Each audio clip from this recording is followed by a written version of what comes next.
No, no, no. Yeah, and there we are again. Someone just asked, what is the difference between a saw and a super saw? And basically, a super saw is just a stack of saws that are a little bit detuned. Like you got like 10 or 20, 20 is a little bit much, but you got 10 saws, and every saw has a little different pitch than the others, so they form this detuned kind of synth. So I think that's what you call a super saw. What's a good way to learn sound design? Basically, a mixture of engineering understanding with like what happens with the sound, and try out things. Like I think basically that's how I learned it. I learned it by trying out, having no idea what these things mean, and then just click on them and turn the knobs and see, oh, this does that, and then you kind of get a feeling for like, oh, low pass, okay, I take away the high frequencies with this. Oh, high pass, okay, I take away the low frequencies with this.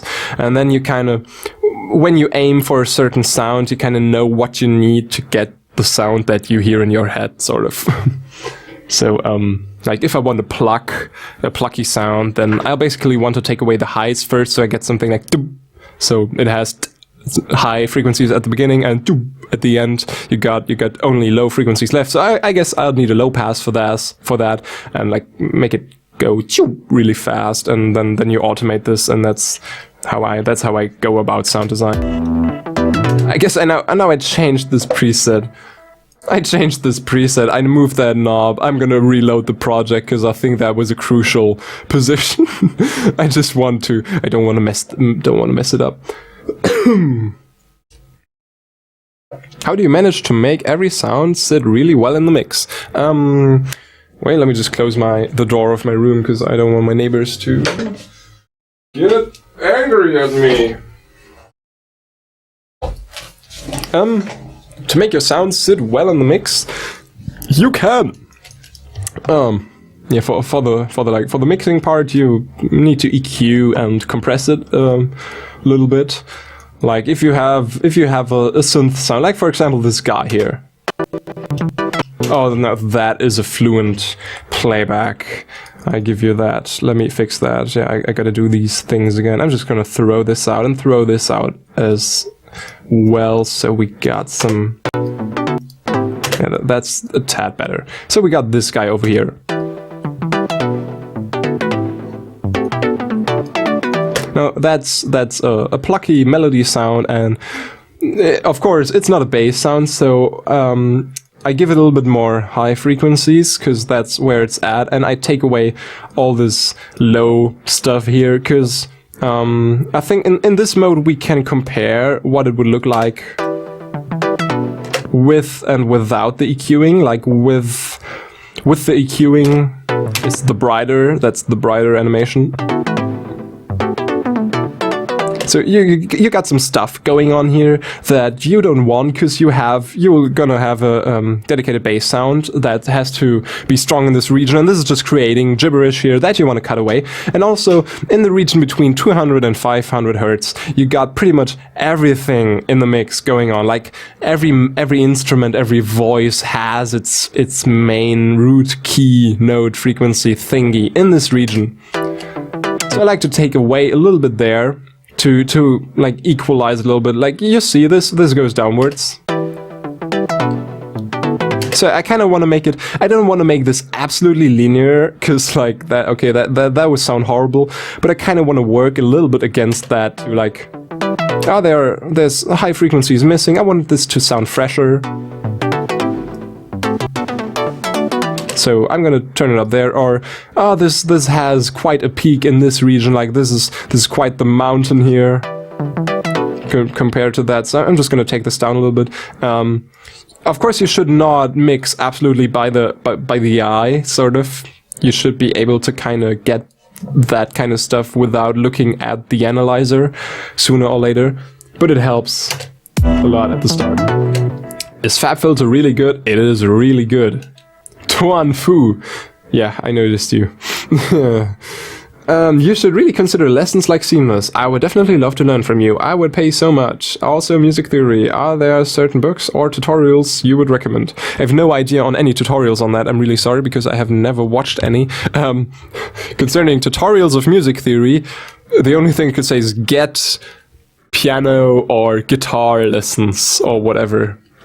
Like that's the best musical theory stuff that you can learn.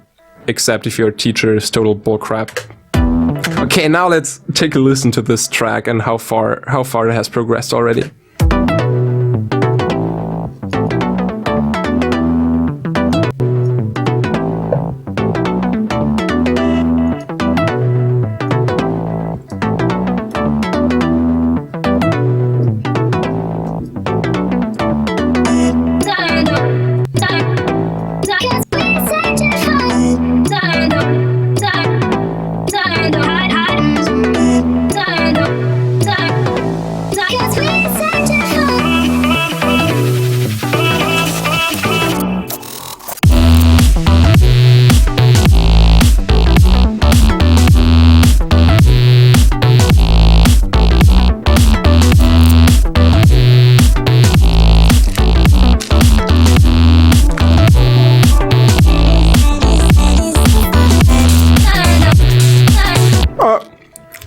There's a little mistake.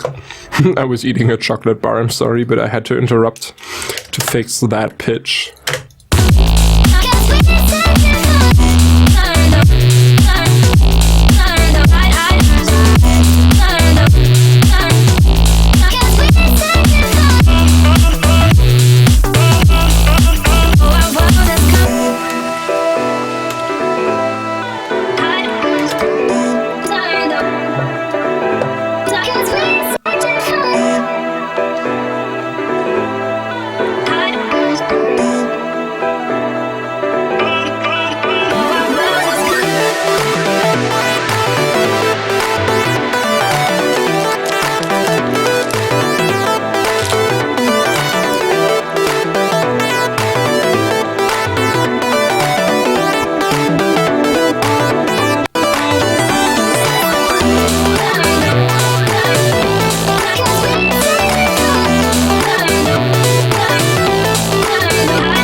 So that's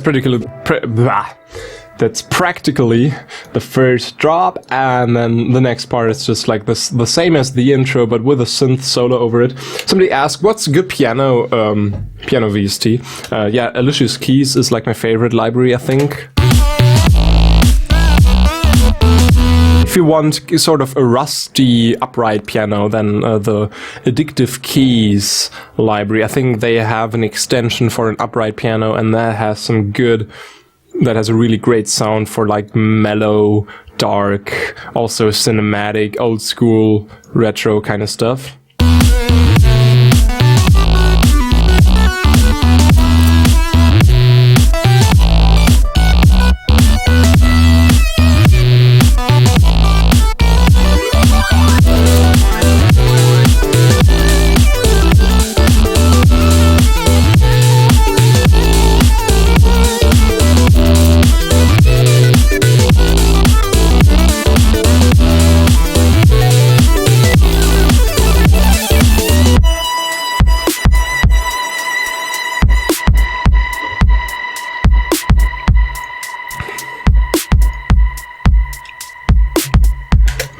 So, yeah, it doesn't continue here, as you might notice. I've already added the drums I thought of that could happen in that part then.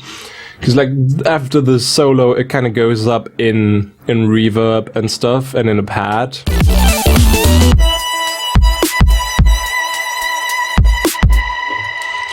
I don't want to kick here. No, I don't want to kick here. Now, what I want to do is I kind of want to make a very deep. No, that's too early. I kind of want to make a very deep chord, like pads, a sub, and some liquid Cohen soundy bass sounds. Like make this very.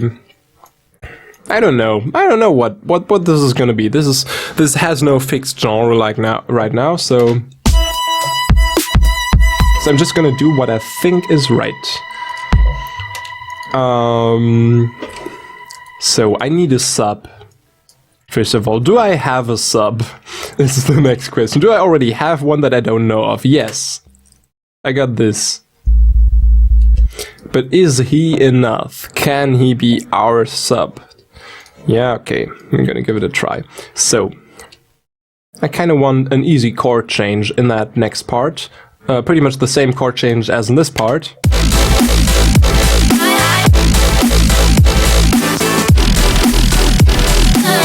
So, but like pretty much I want that part, but in chill. So we are gonna need some pads, and let's just... Okay, I gotta check in what key we are actually in. Okay, seems like we're in E minor. I haven't opened this project for a long time, so I have to remember what this is actually.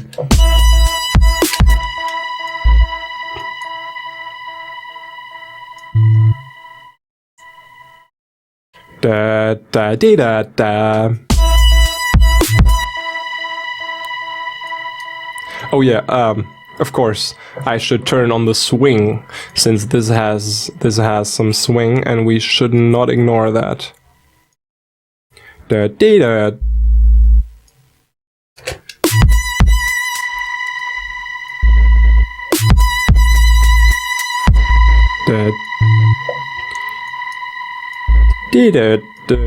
And then back to the root key with pretty much the same pattern. So let's just copy that and move it there. We will, yeah, that's very deep. We will add a bass on top of this later to make, like, you probably won't hear this note if you don't have a sub or something. Put some liquid drums, like in different worlds. Yeah, absolutely. We're gonna add some Foley and some kind of stuff in there to make those drums very interesting. Da, da, do, do.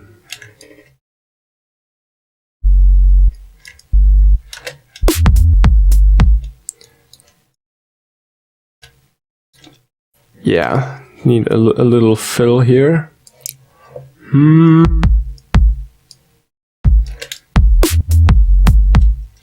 Yes, ba ba ba. Please let me do that. That ghost note. Ba ba. Do we have any ghost snares in here?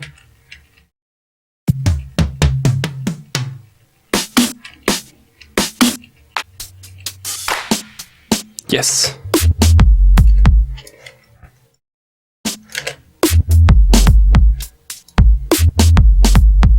Great.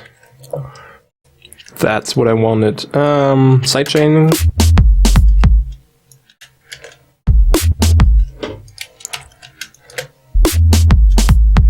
Yes, perfect. That's smooth.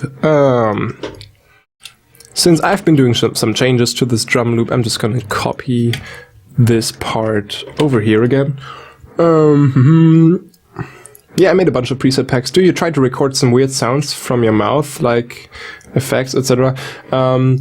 Not from my mouth, but from my room. Like I hit stuff with other stuff, and then record that.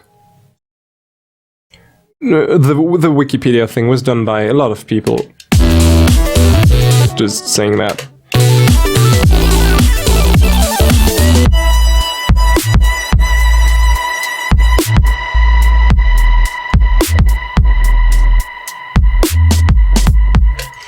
Okay, now we need a bass sound that plays on this. I'm just gonna do some more massives here right now because they don't eat all my memory. So now we're gonna make a bass. Like someone was asking about how the things sit in the mix. Now this is sort of an example. Like we have this sub here already playing, and as we can check in the analyzer of the FabFilter Pro Q, this is where it's at. So if I now add something to it, like another layer, I want to take away that section of that sound because this is already being covered by that other sound. So they work a little bit better together. Make this a saw distorted.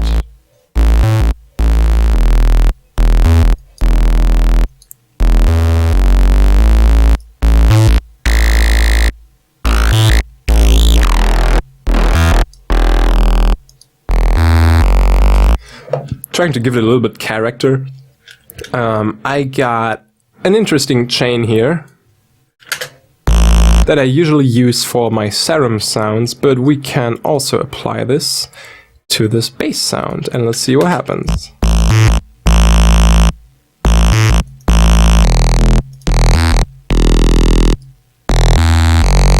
By the way, this is an interesting part of Massive that I want to talk about.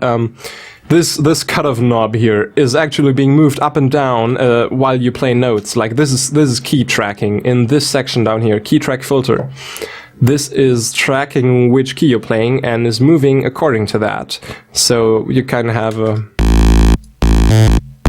So it's like always hitting the same overtones for every note, like the corresponding overtones to every note. But if we turn that off, you kind of get a more formant-like feel sound, because you have the exact same overtones being enhanced for every note.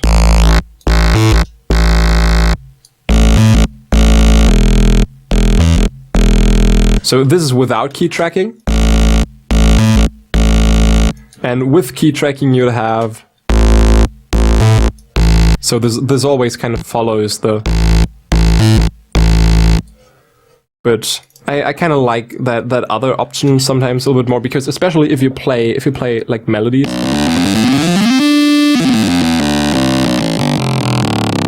Without the key tracking, this is much more interesting, because you have different overtones being enhanced, because like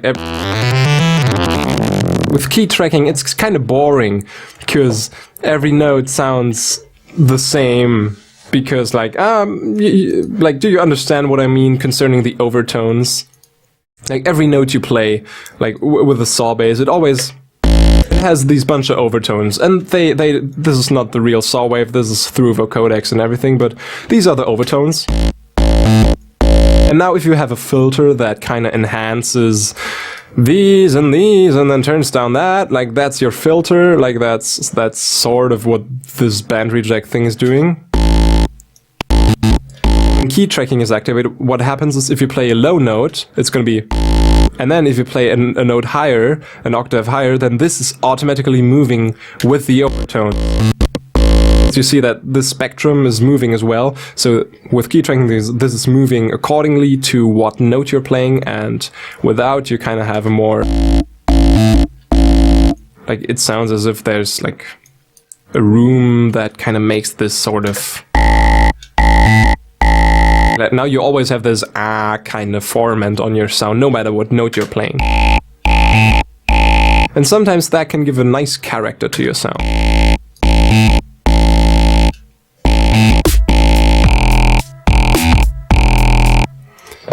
Maybe not right now, but I find that very interesting, and sometimes there are many moments where turning that off is a good option.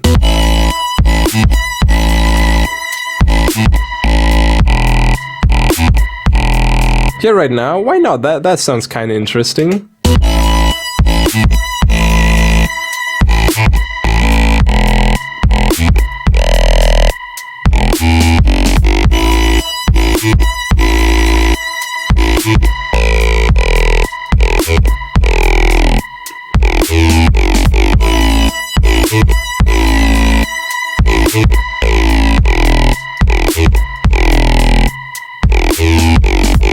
Yeah, that's kind of cool, even though that very short note is being drowned out by the sidechaining, because I've been way too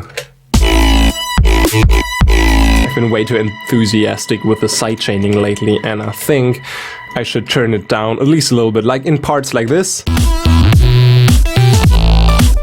It absolutely adds to the rhythm. Like, then there you don't have to look out so much that your sidechaining is not too strong, but in parts like that, especially if you have very close drum notes, kind of gets annoying really fast. Oh, Seamless is here. Hi, Seamless. I hope you are alright.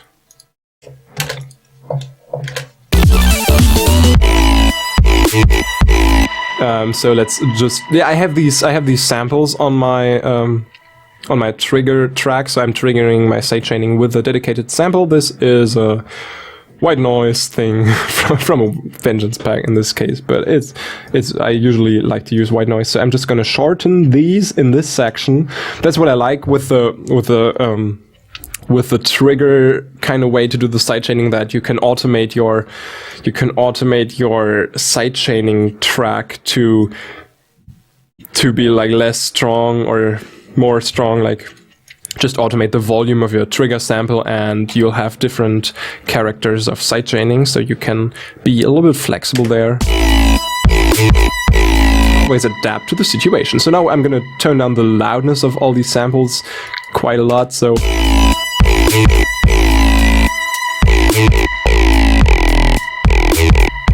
now the sidechaining is not that annoying anymore. I like that. Though that was not the kind of bass I was aiming for, but maybe it will be if I just put a filter on that, because I wanted a kind of mellow thing.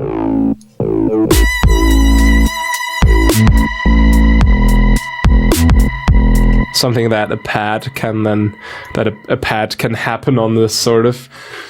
Let me check the chat. I'm not looking at the chat so often. I should look at the chat more often. Do do do do do do do.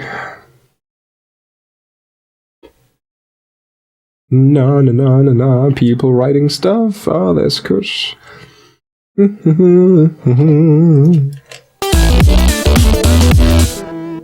All right.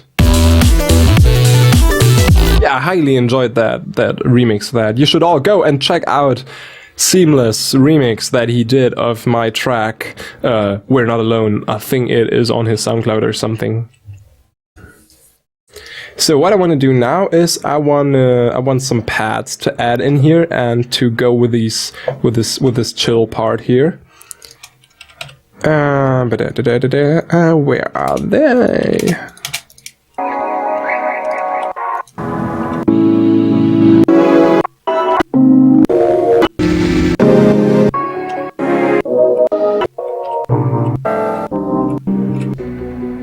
This is a wide selection of very sweet long pads that I like to work with, and then add some stuff over that. But like this is the starting point. So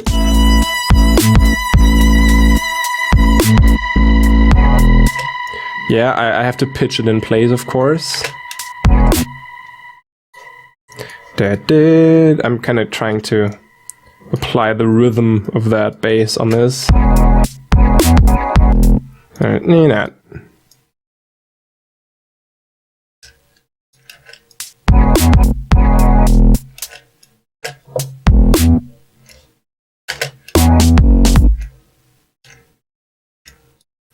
This will make sense in a moment, because I just need to pitch this in place, because this is what's happening on that track. Just a symbol over here. So I gotta find the root key.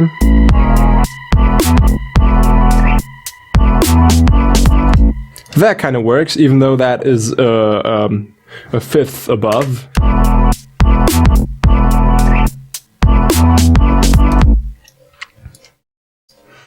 That kind of works. I like to add that there. I'd also like a synth to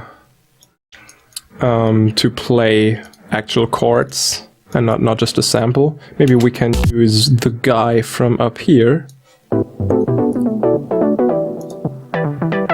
Like, this is just a very plucky saw synth that I kind of built after Mr. Bill.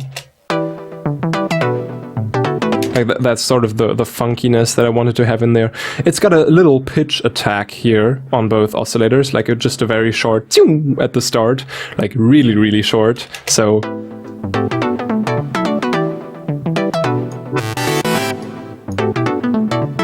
without that pitch attack, it would sound like this. And with, it's got this little detuned attack there that I really like. So let's play some chords.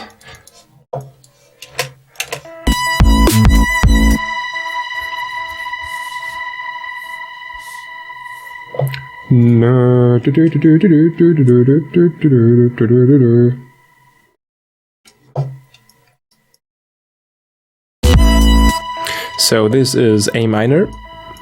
Oh no, that's way too deep. Normally I play my chords on the keyboard and then like sometimes record them while playing and then edit them, but clicking also works.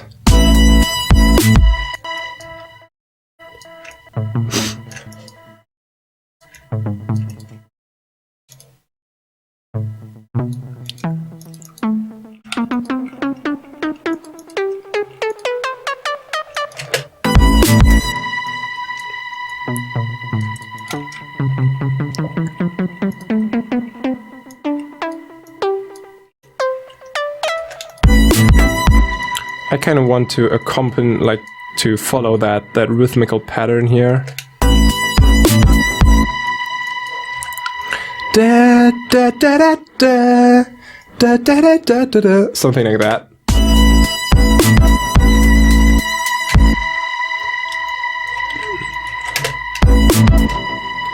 Da da da.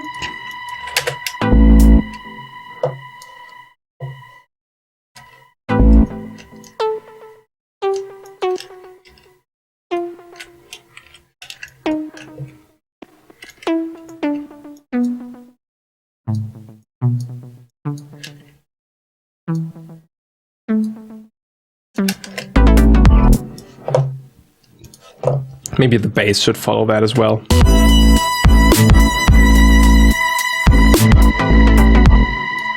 That little moment here.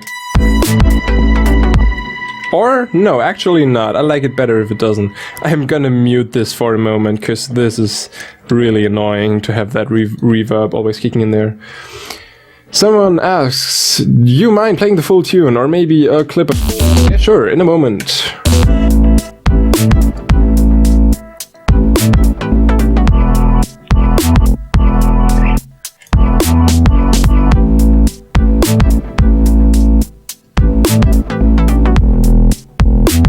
That's kind of the basic layout that I wanted this part. Down, down.